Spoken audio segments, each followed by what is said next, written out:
Hello, I'm Angie Kelley with Cry Like Realtors, and welcome to the Angie Kelley Real Estate Show. Did you know? Hey everybody! Hi, I'm Angie Kelley with Cry Like Realtors. I'm excited about this new listing. What do you want to know? Today we are continuing our discussion in regards to the home inspection process, but I wanted to kind of flip the angle a little bit. I want to look at the home inspection process from a seller standpoint. So today I've invited once again Brandon Thompson with HomeTeam Inspection Service. Thanks for coming in, Brandon. Thank you. Brandon, I normally tell my sellers what to do in order to prepare for you for your arrival.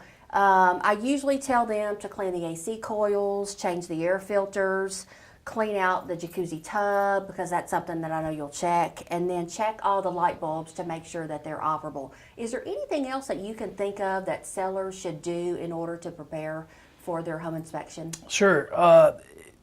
One of the things that I like to see, and it's not, there's a lot of things you can do yourself, but I always recommend a heating and air specialist come in prior to my arrival to service the unit. If that's not possible, then it's just a good idea to change the air filter and clean the condenser, because if it's dirty, I'm going to recommend that it be cleaned.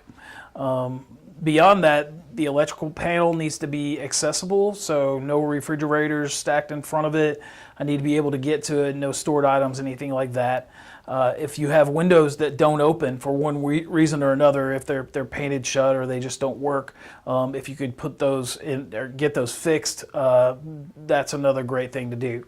Not just for the home inspection, but for general safety purposes. You want to be able to get out of those windows in the event that you have to. Fire. Stairs for the attic. A lot of times people will leave vehicles in the garage, and that's where the stairs for the attic are. So if I'm not able to pull the stairs down to get into the attic, then I will have to probably come back to look at that area of the house. Which costs more money for you to come back. Exactly. If you have dogs, please make sure they're locked up or they're outside. I don't want to get bit. Keys for all exterior doors, if you can make those available, or have the doors unlocked prior to my arrival, that would be great. All utilities need to be turned on. That's a big one, and it happens a lot, especially foreclosed houses that have been on the market for a while. Sometimes the utilities just aren't on, so make sure they are, because if I can't run the water, I can't evaluate the plumbing. If the electricity isn't turned on, I can't tell you whether or not you have a problem with the receptacles and the lights and things like that. The other thing that kind of goes along with that is pilot lights. So if you have a gas water heater, make sure the pilot light is lit so there's hot water, and I can tell you whether or not you have hot water everywhere that you need it, because I won't light the pilot light. And that's a big one. Most people, especially on their gas fireplaces, they very rarely use them, and the home inspector gets there and the pilot light is not lit. So always remember the pilot light, and those additional things can make your home inspection process easier if you are proactive and you do some of those things before the home inspector arrives. So Brandon, one thing that I learned several years ago is how to check the age of the major mechanical items, such as if someone buys an existing home and they're curious as to the age of the hot water heater, the furnace, the condensing unit. Can you give us a quick tutorial if someone wants to know the age of their unit and hot water heater? Can you show us how to check that? Sure.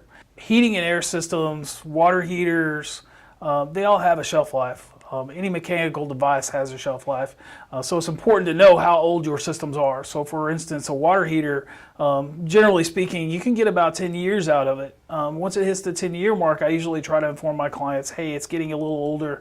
You may want to budget for replacement at some point. But I've seen them last 30 years. But if you're curious about how old your system is, there's a website. It's called building-center.org. And on that website, you can look up the heating and air age and the water heater. On the water heater, there's usually a tag on the front with all kinds of information. And the information that you're looking for to actually date that system is the serial number. So for instance, Bradford White is a very popular brand here, and I routinely run across them. So to date a Bradford White water heater, you would pull up the serial number, and it's actually the first two digits are letters. So it's really hard to kind of tell how old the system is. But you go to buildingcenter.org, look it up, and down below there's a chart that will show you that the first letter represents the year of manufacture. So if it's a D, then it's either going to be 1987 or 2007. You'll kind of have to make a decision as to whether or not it's an 87 or a 2007. Let's hope it's not an 87, because if it is, it's probably past its expected life. But if it's a P, of course, it's a 2017 model. And you can do the same thing on the heating and air system. They usually have a data tag on the condenser, and at the furnace, you'll take the front panel off and look that information up and come to the website, and it will tell you exactly how old the system is. So as far as 1987 to 2007, that's a pretty big span. How would you then research further if you're still in question? Well, is the home I'm buying, is the water heater 87 or 2007? That's a pretty big span. What do you do? Then you just give it just a general look over and see if it's... That's where experience would come into play. You could tell most likely if it's a 1987 water heater. It's probably going to have a dingy color to it. It's going to be really dirty in most cases. Whereas a water heater built in 2007 is going to be a little more modern looking, a little cleaner on the outside. So you would just have, it would be a case by case basis. So on the water heater, there is a label, correct? And it will say the make and the number. And then you go to this building-center.org. Right. And then you follow these directions, and then that will give you the age of your water heater. And the same for your air conditioning unit and furnace? Correct. Okay, so your air conditioning unit outside, where would the label be? Is it just going to be on the outside of the unit or inside the panel? Where would you find that label? Typically it is on the outside. And depends on the manufacturer as to where the tag is located. Goodman, they like to put the tag close to where the coolant line set comes in on the back. So you kind of have to dip your head down and look down further. Trane usually installs the tag a little higher. So it's really easy to get to. And if you have a Trane condenser, then the date of manufacturer is typically stamped on there. So you don't have to come to the website to look it up, which makes it nice. But it really just depends on the manufacturer.